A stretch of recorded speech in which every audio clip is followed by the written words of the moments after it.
The French Revolution goals can be summed up by three words: liberty, fraternity, and equality. Anybody that did not agree with these were prosecuted by death or harsh punishment during the radical phase of the French Revolution. Before the Revolution was the moderate phase. Times were tough due to a shortage of money. The Estates General was called upon by Louis XVI. The Estates General consisted of representatives from the clergy, nobility, and the commoners. The clergy and nobility had 300 representatives each, whereas the commoners, the Third Estate, had 600. The revolution came to be because of the Third Estate. They were infuriated with the voting system, and the king was in favor of the first two estates. Fed with the king, the Third Estate left the Estates General and created the National Assembly, whose goal was to create a French constitution. A couple of days later, the king locked them out of their meeting place, so they met in a nearby tennis court and took the tennis court oath, vowing to never rest until they had created a new constitution based on the American Constitution, which had many Enlightenment ideals.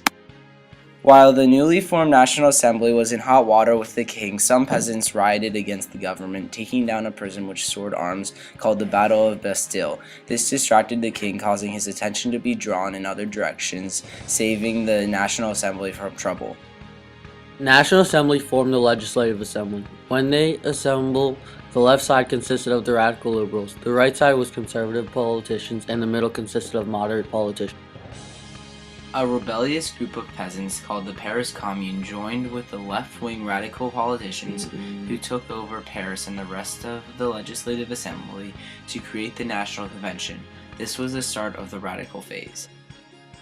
The National Convention killed many of the people who had previously opposed them in the last government.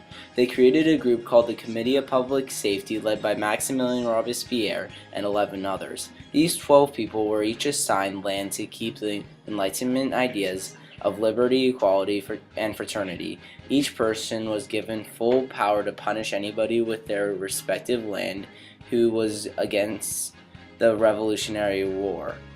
In this phase, Louis XVI was beheaded. During the time of which the Committee of Public Safety had power is also known as the Reign of Terror, a time where many people were being put to death. The Reign of Terror instilled a fear within the people. People longed to feel safe and follow anyone who would guarantee them safety. This was when Napoleon overthrew the government with his coup d'etat, which was a perfect time for his rise to power because he had the support from the people. Napoleon overthrew the government with really no trouble at all. He set up the consulate, which consisted of him and two other people. Napoleon told the people he could give them order, security, and efficiency. Despite it looking like a fair balance of power, the truth was far otherwise. Slowly he forced the two other people out of the directory, making himself the sole ruler, and titled himself First Consul. Order, security, and efficiency had merged to become the three new principal words for the revolution. 2 years after the beginning of the consulate, Napoleon had gained absolute power, and from this power he later crowned himself emperor. While emperor, he ruled fiercely for a number of years until he blundered into Russia.